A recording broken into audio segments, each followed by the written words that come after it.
Yeah, they'll have to have a friend.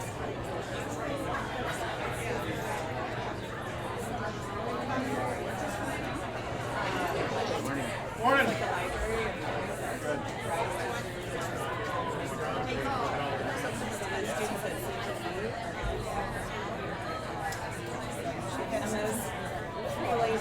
And then critical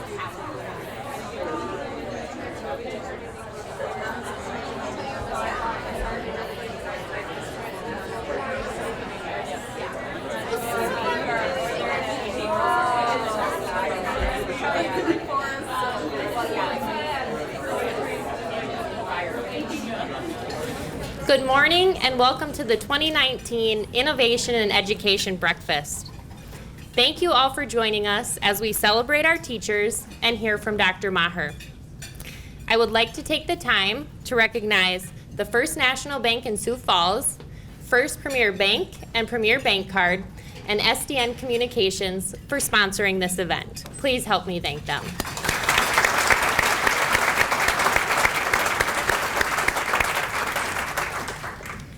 Before we get started, I'd like to introduce myself.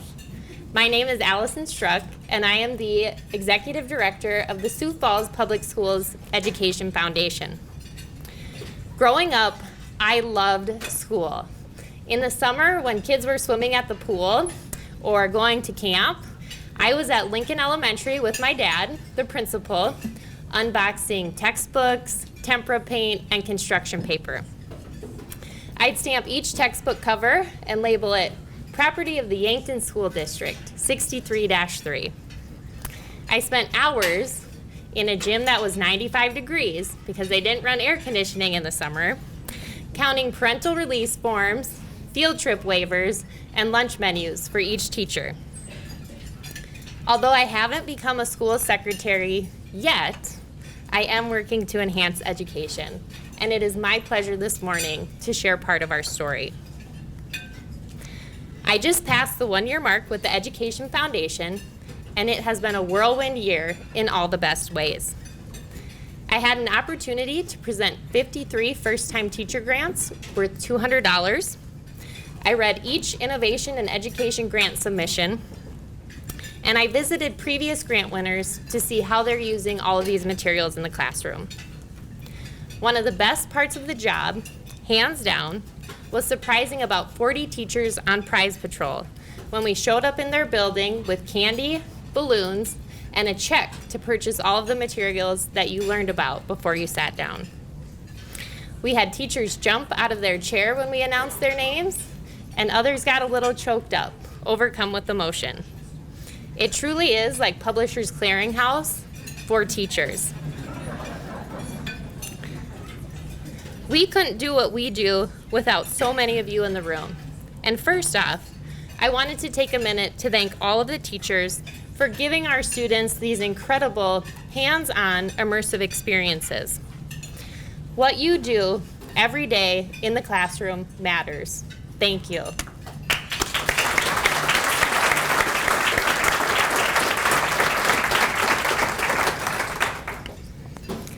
Thank you to the administrators for supporting these projects in your building and encouraging your staff members to apply. We know that it takes a champion at each school to make this program a success. And finally, thank you to the personal and corporate donors for your incredible generosity.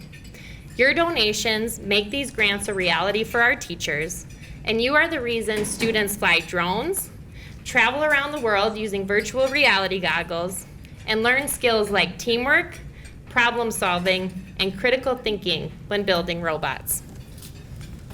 Please help us thank all of our personal and corporate donors.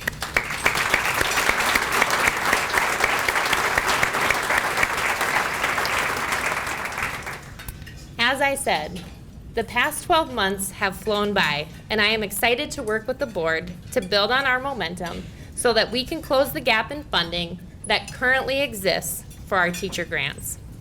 I am a proud graduate of public education, both K through 12 and college, and my involvement with the foundation is a way for me to pay it forward. At this time, I'll invite Callie, President of the Foundation Board of Directors, up to the lectern.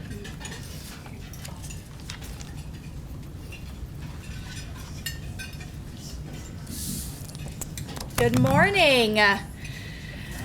So I would like to take just a minute to get some group participation this morning. So if everybody who is an educator would please stand and continue standing. Educators. Thank you.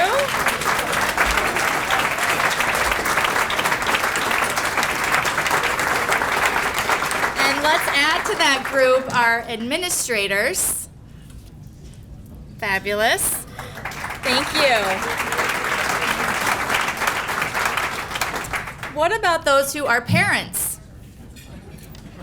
Parents? Thank you. Or grandparents? Grandparents? Now, anybody who is proud of the Sioux Falls Public Schools. I hope everyone in the room is standing because we are proud of our Sioux Falls Public Schools. Thank you. You may be seated.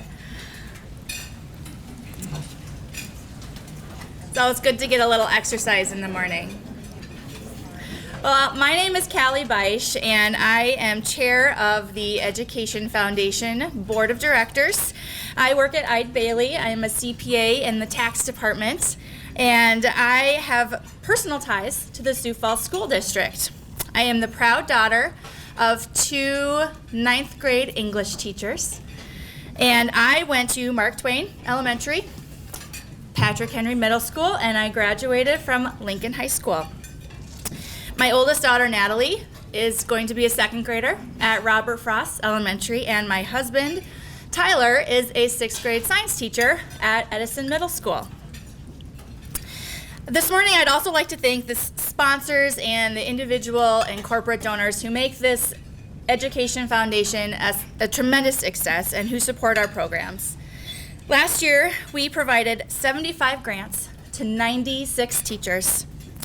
Since 2008, the foundation has awarded more than 334 innovation in education grants, totaling $451,000.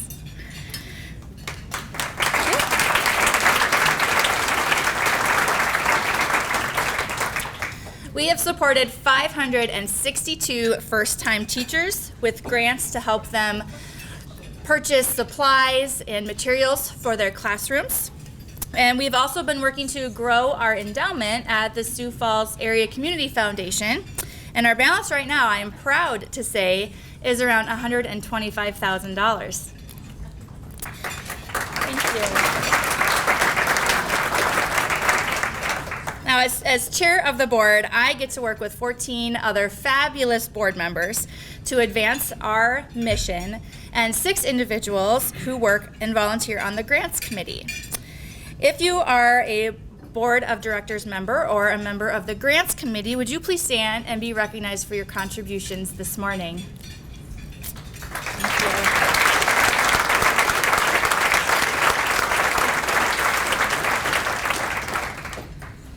So if you're not familiar with our grant programs, we have 2 main areas of focus. Every first-year teacher with no prior experience receives a first-year teacher grant to purchase materials for their classroom. The Sioux Falls School District typically hires 60 to 85 of these recent college graduates each year. Thanks to a match from the Mary Chilton chapter of the Daughters of the American Revolution, the Education Foundation provides $100, and the Daughters of the American Revolution provide $100, bringing the grant total to $200 for new teachers. We hope to grow this program in the future to $500 per teacher.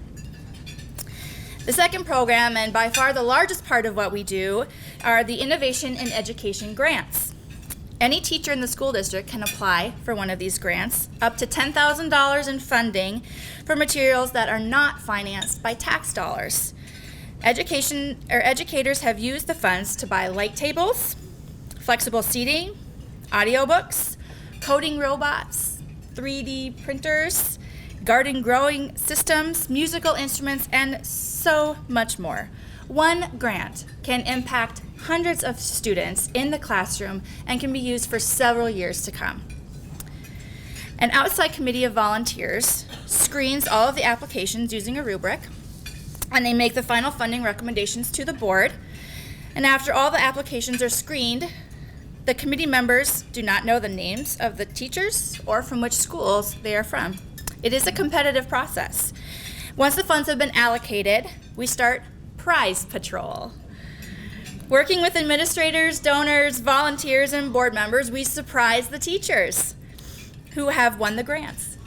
Hy-Vee donated all of the balloon and candy bouquets this year, and if you were at Memorial Middle School this year, when the grants were being awarded, you would have seen Allison trying to get 40 balloons out of her vehicle and untangle them on a windy South Dakota day.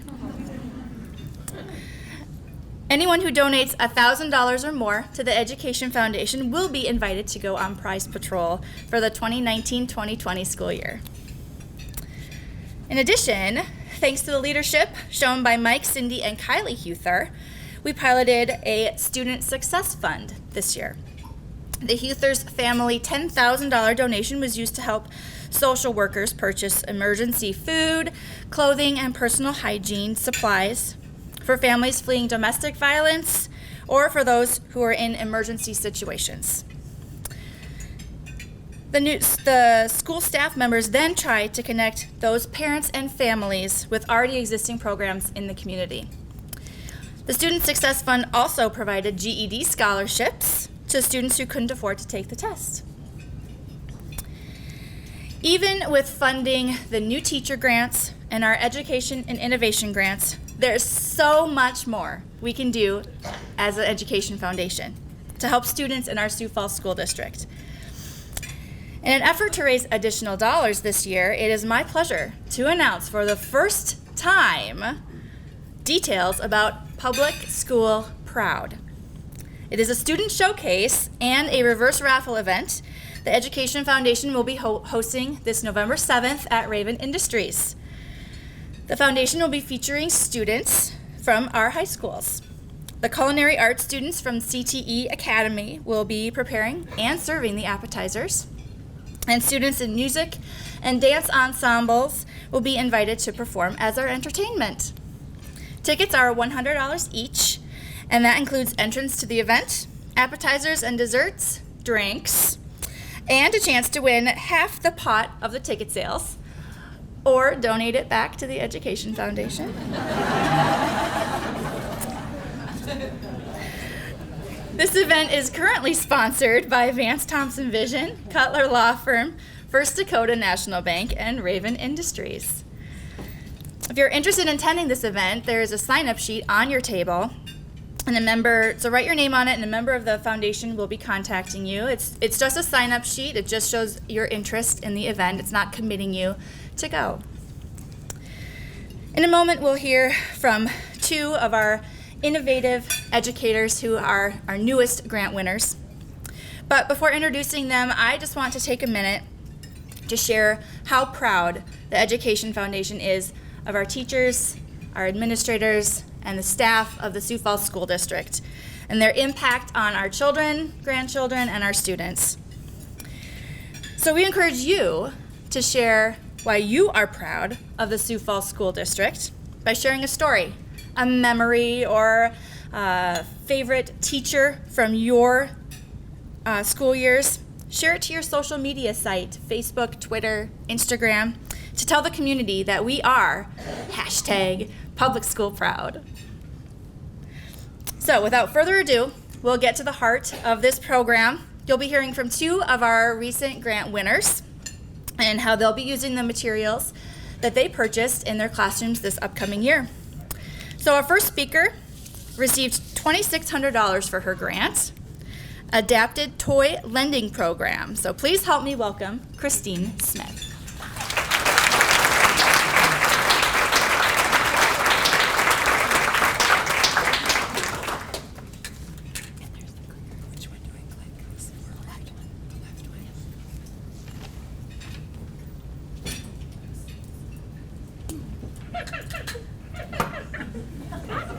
of Elmo, right? Thanks for inviting me to speak this morning, and thank you for awarding me the grant. My name is Christine Smith, and I'm an occupational therapist in the Sioux Falls School District. Christine Carlson and Brad Brockmuller are the educators out at the CTE Academy that are helping me with this grant, and one is on vacation and the other one is at a conference, so they weren't able to be here today. Just a little bit about what I do. This is the start of my 19th year in the school district. I work with early childhood students, elementary students, middle and high school students, and the students I work with, excuse me, all are on individualized education plans and have some special need to be successful in their school day. So I help them with their fine motor skills, self-help skills, and I also do a lot of material adaptations, which is connected to this grant.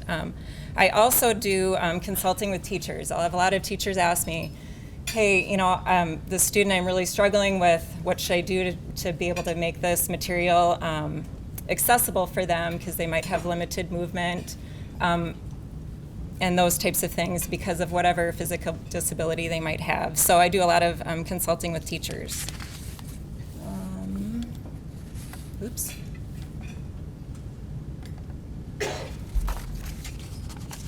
So just the highlights, to purchase 35 to 40 toys and the supplies necessary to adapt them, so they are accessible for those special needs students that I mentioned. And I also, the money would be used to purchase the switches, and this is a switch. When you think of a switch, you might think of a light switch, but this is just one type of switch. There's several other types, and that would be a whole nother presentation, right? I'm sorry, but we can't hear you. Okay. And we really want to hear you. So Okay. will you talk in? Thank you. Sorry. Yeah. I didn't even know it was on. Sorry. So the toys will be modified so that switch connects to the back of the toy. And why not just buy toys that are already adapted? Well, they're 3 to 4 times more than just the cost of off the shelf. So this cord that connects the switch is $1, right? So I can get a lot more toys for my money and get them out to more students. So that was one reason why I'm not buying them already adapted. So then once the toys are adapted, I'll create a list, and they'll be available for checkout similar to library books. So teachers that have students with special needs or limited mobility can just contact me, hey, I want a couple toys this month. I check them out to them, they return them, and then they can get new ones and different ones. So they're not stuck with just one toy, because they are pretty expensive for the teacher to buy. One toy for their classroom, that might be half of their classroom money that year. So this way they have a variety of toys. And then a little bit about adapted toys. Children learn through play, but not all children have equal access. Switch toys are a form of assistive technology, and it can further develop cognition, language, motor planning, and play skills. And it provides learning opportunities for those students who are unable to interact with toys due to that physical or cognitive disability. Again, like I talked about, some students have really limited mobility, so we might position the switch at their cheek or their temple, and then that way they can activate the toy and they can be able to play like other kids in their classroom could. It teaches cause and effect for students who are learning to use a switch. And then I think the most important part, you're just hitting a switch, right? Well, it can lead to further, more purposeful, it can lead to to learn a switch purposely can lead to more advanced use of assistive technology, like communication devices. I've seen students be able to use switch scanning, and it scans through a communication device, so they're able to communicate their needs and wants to the teacher, to activate a computer. So it's really seems basic, but it can lead to much more advanced use of assistive technology. And I think one of the parts I'm most excited for is working with Brad and Christine out at CTE. And those students out there, I met with them in February and kind of proposed, hey, do you think you could help me do the adapting? Because this is kind of a lot to undergo myself. And they were wonderful, so encouraging. I had suggested 20 toys, and they're like, no, let's do 40, because we have 40 students. So every student will be able to adapt a toy. They're required to complete this type of wiring and soldering assignment anyway, so why not make it purposeful and meaningful to them and helping students in return? So I'm really excited to get out there and work with them, but I'm also excited to see teachers implement these toys in their classroom and the kids using them. So here's one picture of some toys, but I have the other 20 toys are in my living room right now. So, we just have some really, really talented teachers and students in our school district, and it's really cool to see that happening and that work being done. So thank you, and I'll be over there if anybody wants to come play with toys when we're done.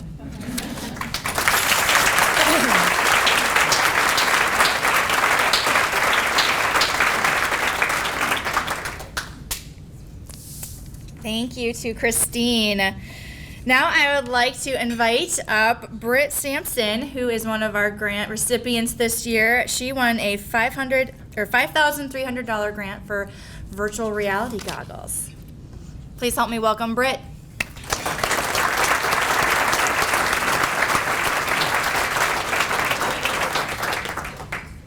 You are welcome. Good morning. I would like to say thank you so much to all of you for your donations, for your support. It means so much. I've got the virtual reality goggles over here, and I'm so excited about the possibility of these in the classroom. The possibilities really are limitless. They can be used not just in foreign language, where I'll be using them, of course. A few of you stopped by, and I took you to Berlin. We stood in front of the Brandenburg Gate. If anybody else would like to check it out, it's like you're standing right there. And I'm really excited about this for my kids who will never be able to afford that opportunity. So there's a great chance for them to experience what so many of us can, and they'll never be able to. To give you some idea of the impact this is going to have on my students, I have one young man.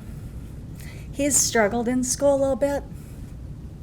And so he took my German 1 and 2, and he has success in my class, but he can't take German 3. And I said, oh, why not? And he said, I can't get it in my schedule because I have to take other classes in order to graduate.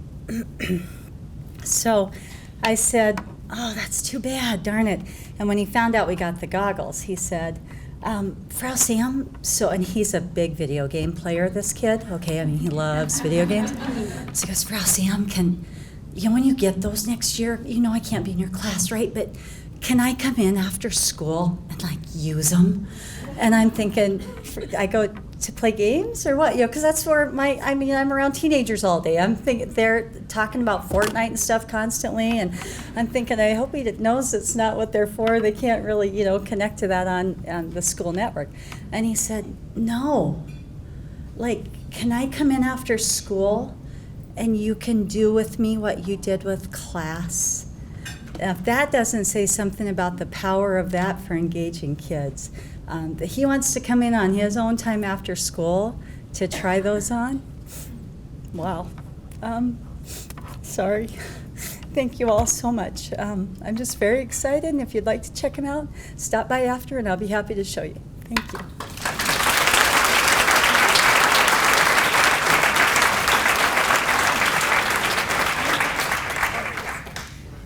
And I wanted to add one thing about Britt Sampson's grant. So when we go out on prize patrol, we surprise our teachers. We don't give them a heads up. And this grant was especially meaningful because one of our board members, Reese Almond, I saw him over here, back there, he grew up in Huron, South Dakota, and Britt Sampson was his German teacher in Huron. So Reese showed up at Washington High School to announce that Frau Sam was getting the grant. She didn't know that, and Mr. Conrad didn't know that. So that was really, one of the best moments we had out on prize patrol. So I just wanted to add that before we move on.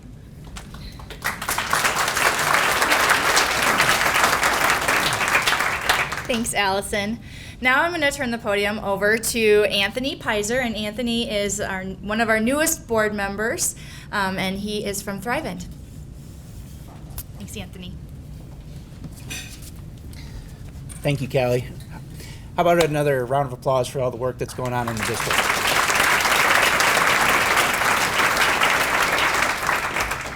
So as Callie mentioned, I'm Anthony Peyser. I'm a board member, and I get to go out and work on behalf of the foundation to recruit donations. And this morning I have the distinct opportunity and pleasure to ask you for your support in the work that you see here and the additional grants that we'll see come in the future. So on your tables, you'll find an envelope and a pen. So if everybody would please grab one of those.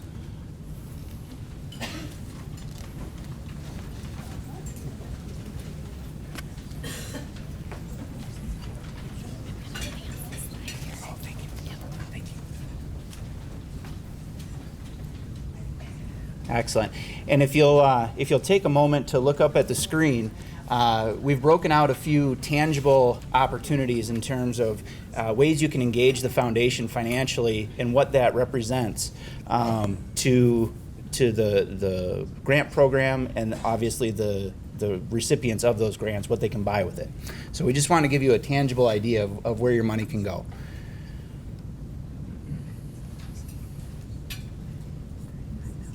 So knowing that we have 188 people in this room, and we know that you're all overachievers because you showed up this morning, we broke it down mathematically, and our goal for this morning is to raise $5,400. And how we came up with that money is, on average, we award grants, and the average grant is around $2,700. And so our goal this morning is to fund 2 grants before we leave. So you think we can do that? Sure. Yes. I'm sorry, what? All right, there we go. Thank you very much. Okay, so you have your envelope, you have your pen. What I'd like you to do is join me in a brief exercise and a quick story. So the exercise, I'd like you to close your eyes. And I'd like you to think back to your K through 12 experience. Could be 2nd grade, could be 10th grade, anywhere in between. Now I want you to think of a teacher or an educator or an administrator that sticks out in your mind as an inspiration, as someone who challenged you, perhaps asked you a question or gave you a thought process that potentially changed the trajectory of your life.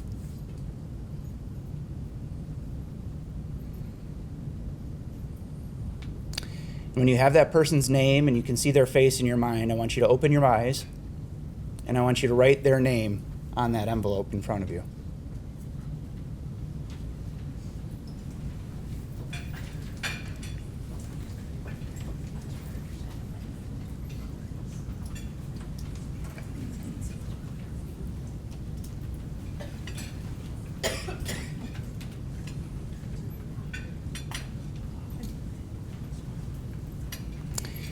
One of my one of my favorite stories is more of a parable than a story, but and many of you may have heard it before, but I think it's worth repeating. And it's the story of the beach where the tide has rolled out and left hundreds, if not thousands, of starfish scattered across the beach. And there's a small girl who's walking slowly along the beach, picking up the starfish and chucking them back into the ocean. She's walking along methodically and doing this one by one. And there's a person who comes along who's older and maybe a bit more cynical and says to her, "What are you doing?" She says, "Well, I'm throwing the starfish back in the ocean." And he goes, there's so many. How can it possibly matter? And she just smiles, a sly little smile, and she picks one up. She chucks it back into the ocean. She goes, "Well, matters to that one." And that's what I want you to take away from today, is that one day in your youth you were inspired by an educator or an administrator, and today you sit in this room with an opportunity to empower a future educator for a future student. And so my hope is that you take that opportunity to donate today and be generous so that we can empower the next generation of educators, the next generation of administrators, and in tune, the next generation of students. So if you take out your method of payment, I have my checkbook here, so I will join you and lead by example. We have credit card capability over here if you did not bring your checkbook or you're short on cash. So we will be able to take your money today. And I'd like you to write out a check. If every person in this room wrote out a check for $30, we would achieve our goal of $5,400.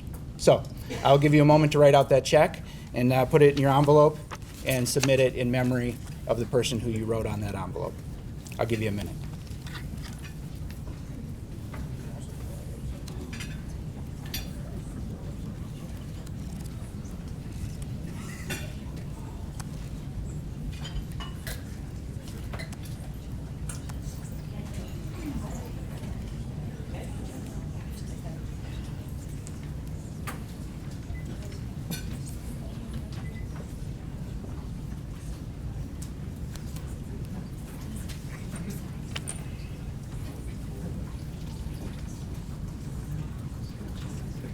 And as you're writing those out, when you're all finished, if you wouldn't mind sealing your envelope and holding it up in the air, and our board members who will be close to you will come around and pick those up.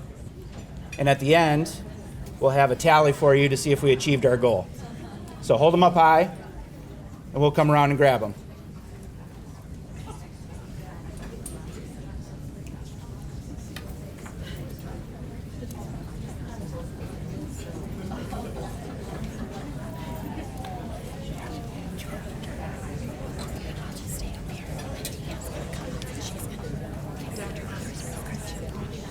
All right. Thank you very much. I appreciate your generosity, and I appreciate your presence here this morning. I'll turn the podium back over to Allison. Thank you very much.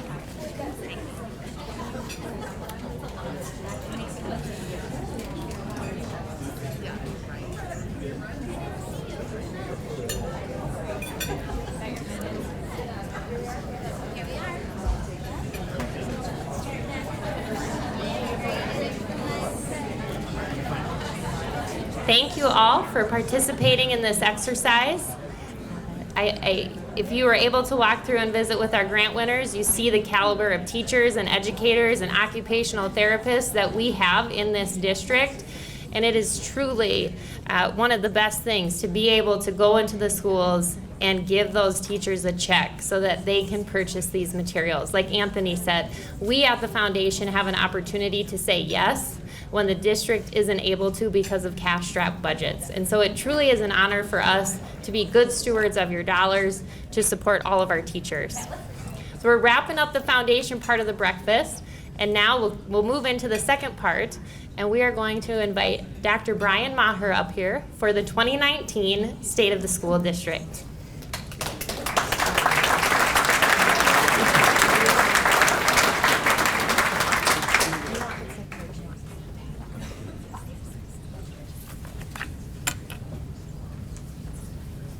Well, good morning, everybody.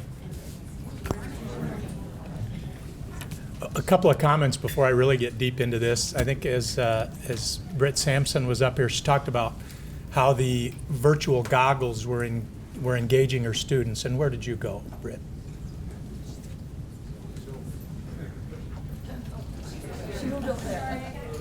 Oh, all right. I want you to know, I know the tools are important, but I contend the tools will never be the true engaging force for our students. It's our teachers, it's our staff, and I think you saw that this morning.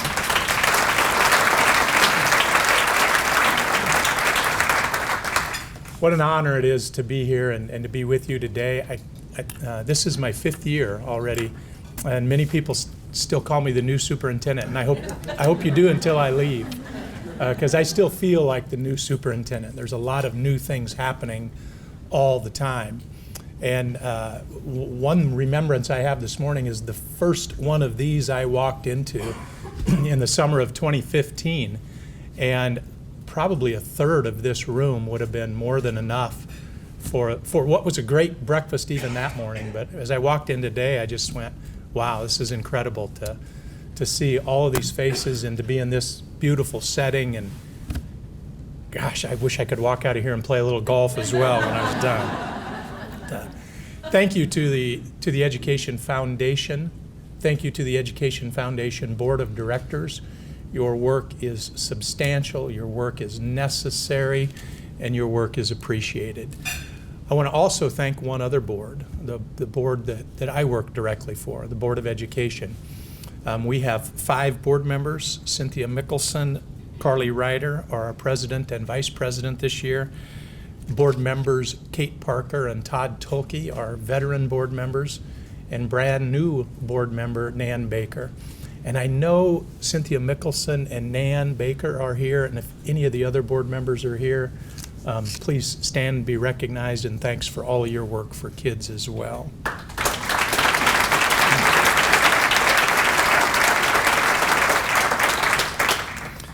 Well, what a difference a year makes. A year ago, from the Education Foundation perspective, I think about the bold move that was taken on by the Education Foundation a year ago. And that bold move was to move from a foundation that was functioning and doing quite well to a foundation who said, we can do more, but to do more, we have to hire a full-time executive director. And I think a year ago, I said I supported that concept. Also a year ago, I think I said that I supported the announcement that Allison Struk would be that inaugural executive director. Sometimes in my position, we do a little bit of revisionist history, but on that one, I don't have to do any. What a great, after a year, what a great indicator of the bold move that has come to fruition to be a great thing. And I don't know that a better person could have been hired than Allison Struk. So to the Education Foundation Board, kudos on both of those decisions.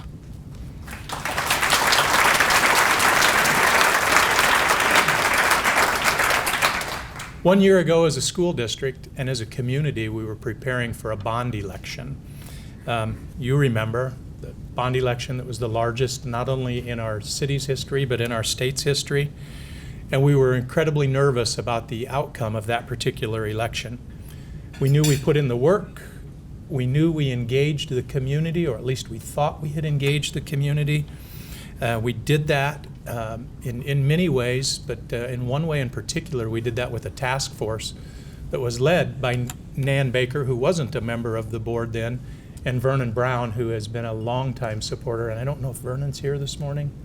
Vernon Brown, who has been a longtime supporter of the school system as well. And they'd given us compelling reasons to believe that the community answer to our question of will you support a $190 million bond issue would be yes. We certainly knew there was a need, and we knew we had some support. What we didn't know was just how supportive the community would be for that ask.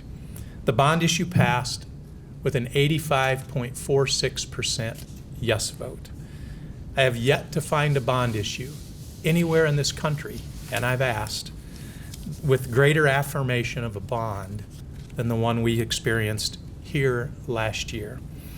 And until and unless I come across information that takes that fact away, I contend that what happened in our community last September 18th was unprecedented. As we put together our list of compelling reasons to come to this community, a great quality of life, thriving economy, et cetera, I think support for education, public and private, by the way, but support for education should be very high on that list, and a compelling reason for anybody to want to move to this community. Well, both adventures, the adventure of expanding the Education Foundation and the adventure of trying to pass a bond issue, were wildly successful. Both were put together with kids in mind, and both will serve this community really quite well for decades. We got a lot going on. Evidence of the goings-on can always be found in our strategic plan. Our strategic plan focuses on 4 areas, and I'll try not to get too bogged down in this, but one area is student outcomes. Here's what that means. That means we continually focus on literacy and a well-rounded education. We take a snapshot of a variety of academic achievements of our students at every grade level. We look at graduation rates. In the area of student outcomes, we do what you might expect that we do. The second area is the area of culture and climate. We strive to help our students cope We strive to help our students learn, and we strive to help our students thrive. Just yesterday, I was at a meeting with a representative from the governor's office, and we talked at length about how do we help our kids navigate all of the stressors that life throws their way. And I promise you we will continue to look at that as a school district, most likely forever. And in addition, we want our schools to be places of awesomeness, and I don't really know if awesomeness is a word, but it sounds cool. We want our school district to be a place of awesomeness, and we want our school district to be a place for learning and for working. It is easy to remember that our schools are learning institutions. That's what we do. That's why we exist. That part's easy to remember. What sometimes isn't so easy to remember, in fact, it's easy to forget, is we're also a workplace for adults. We have over 3,600 people, from a staffing perspective, we have over 3,600 people who receive a paycheck from the Sioux Falls School District. I am happily one of those 3,600. We follow only Sanford and Avera in terms of number of employees in the organization in our city. You see, we truly are a workplace for adults, as well as a learning place for the kids that we serve. And I'm tickled to tell you that each of the last 3 years, our Gallup engagement scores of our workforce have gone up in terms of the engagement inventory. While we're certainly not perfect as an employer, we're trending in a great direction. We want great employees, and we want to be a great employer. That's a primary goal for us. We'll continue to search for the best employees. We'll continue to hire the best folks that we can hire, and we'll continue to do everything that we can do to retain the fantastic folks that we have the honor of working with. We can get better in each area of the strategic plan, but we'll work tenaciously, and we will work tenaciously to do so. A fourth area of the strategic plan that's critical and oftentimes seen with a microscope, and that is our community engagement.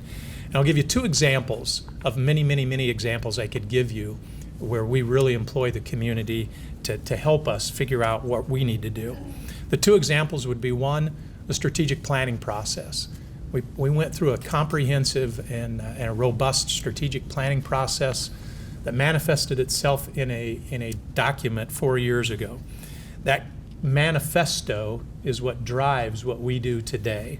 It has for a good long time, and long before those 4 years, we've been a mission-driven and values-driven organization. But that strategic plan is very specific as to what we're trying to get done. That was one area where we brought in a lot of folks from the community to help us put that together. The second area was an area I've already addressed, and that was the bond issue. I really believe that we nailed this as a community and as a school district. We put the community squarely in the middle of that process. And now I think we have 2 excellent models to look at as we look at community engagement and try to figure out how that should look for our school district. We'll continue to learn from those 2 models as we address an issue of boundaries for this coming year in our school district. I'll talk a little bit more about that in a minute. The last area that doesn't always get noticed but is always in the front in terms of strategic planning, and that is facilities and financial management. One area that I think is really important to think about in that particular conversation is the implementation of the bond. You and your neighbors and your friends have entrusted us to successfully implement $190 million worth of improvements to our facilities. It's our goal, it's our duty, and it's our obligation to make sure that that money is used prudently, make sure that money is used wisely, and to make sure that money is used to enrich the lives of kids for years and years to come. There are many moving parts already going in this front. The most visible of those moving parts are projects that are underway. Thomas Jefferson High School and Ben Rifle Middle School. You see the pictures there. Those were fun days of how that implementation is beginning to take place. You see a lot of dirt work moved in those areas if you go around, if you go to those sites. And soon you'll begin to see what is the wellspring of a building life coming from those parcels of ground. We will work hard to make sure that that money is well spent. The next piece that will be that is a part of. Sorry, I lost my place there for a minute. We have many other pieces on the bond issue yet to follow. The bond issue was more than a high school and more than the construction of a middle school. There are many other moving pieces, and we'll make sure that we stay on top of those pieces as well. The next piece that will be widely discussed is the redevelopment of school attendance areas or boundaries. We'll use the lessons learned from the past community engagement pieces to work us through this very complicated issue. We'll absolutely engage the community through task force and through community-wide meetings. We want your opinion on this particular topic. We want your opinion to help us maximize and come up with a solution that helps us utilize those resources that we already have, the millions and millions of dollars in facilities that we already have, as well as the buildings that we are constructing. We'll do our very best to apply logic to this incredibly emotional issue. Please wish us well. Also, before I leave this topic, on the use of resources, I want to emphasize that we have the lowest tax rate in the area. I think it is vitally important, as we discussed, how we use the resources available to us. It's important to know that it's easy to criticize how money is spent, and it's easy to criticize where money is not spent. I contend there are a couple of easy points to review when you're trying to figure out and see just how your dollars are being utilized.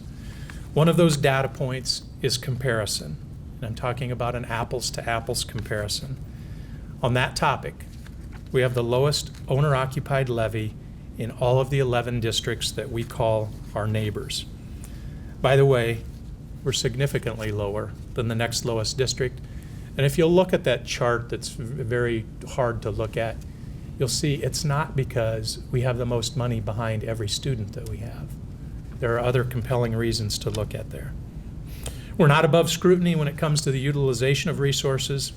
When entering into that conversation, I would just ask that you please look at the facts in making your decision as to whether or not we're utilizing your money well. Well, soon we'll be in the day-to-day, the throes of what school really is. Just yesterday, I was talking with Britt. Britt is our person in charge of first impressions.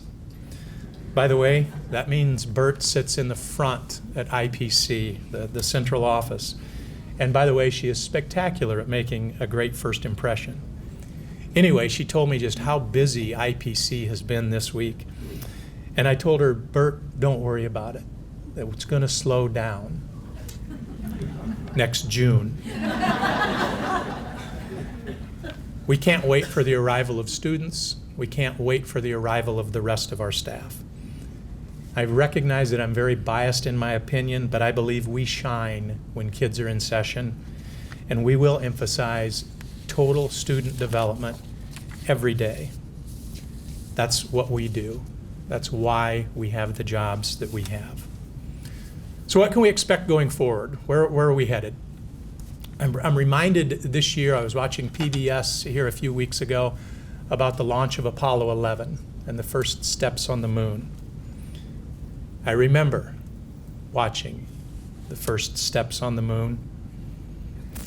As I glance through the crowd, I see some of you do remember that, likely remember that as well, and others of you have only read about it or experienced it virtually. But anyway, as I was looking through that, it took me back to when I was a youngster. I don't remember all about it, but I remember the conversation in my home. I remember the conversation in our community. And I remember that this was a spectacular time for our country. The other thing that it hearkened me back to was my days as a physics instructor and really talking about Newton's first law. And I'm sure you all remember your days as a physics student and Newton's first law. Well, let's remember that together. Newton's first law says that an object at rest tends to stay at rest unless acted upon by an external force, and an object in motion tends to stay in motion, again, unless acted upon by an external force. And I think the reason that I think of the launch of Apollo 11, and I think of those lessons in physics, are that when the launch took off, and I don't remember the exact numbers, but I remember when it took off, it was leaving the Earth at about 1.5 feet per second.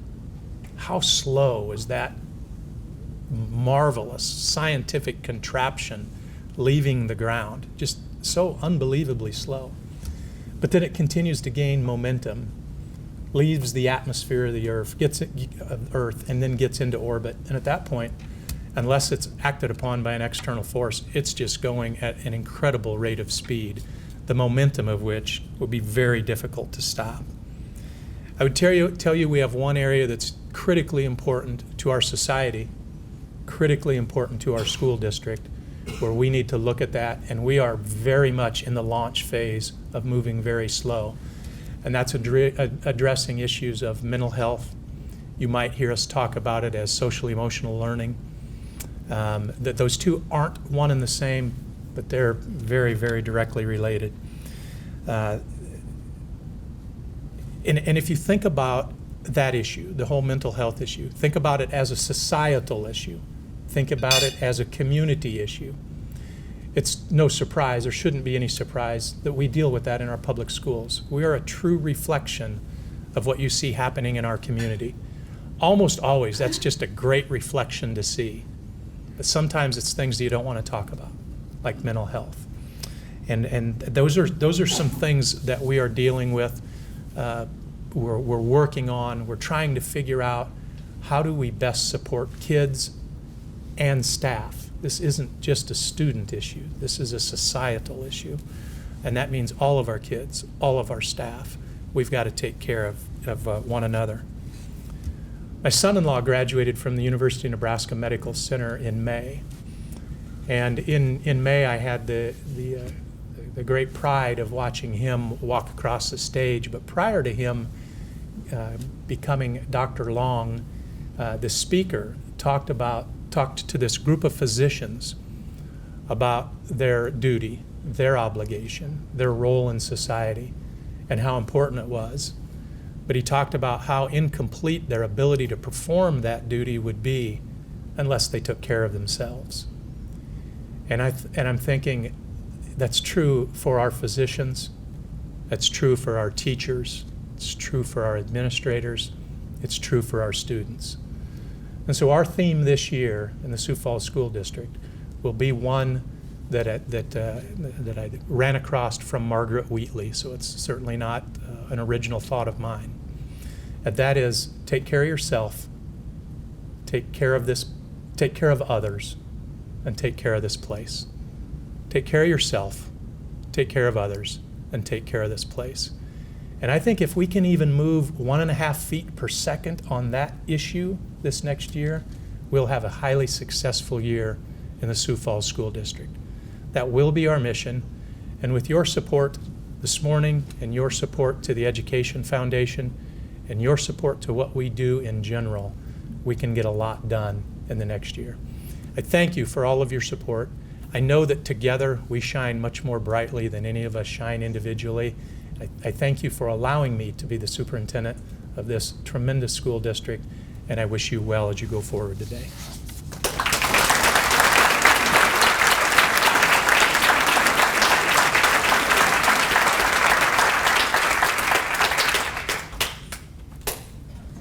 One of our goals this morning was to be out of here by 9 a.m., so I am happy to report that we have met that, but more importantly, we have totaled the donations that came in this morning, and I am thrilled to announce that we have raised $7,940.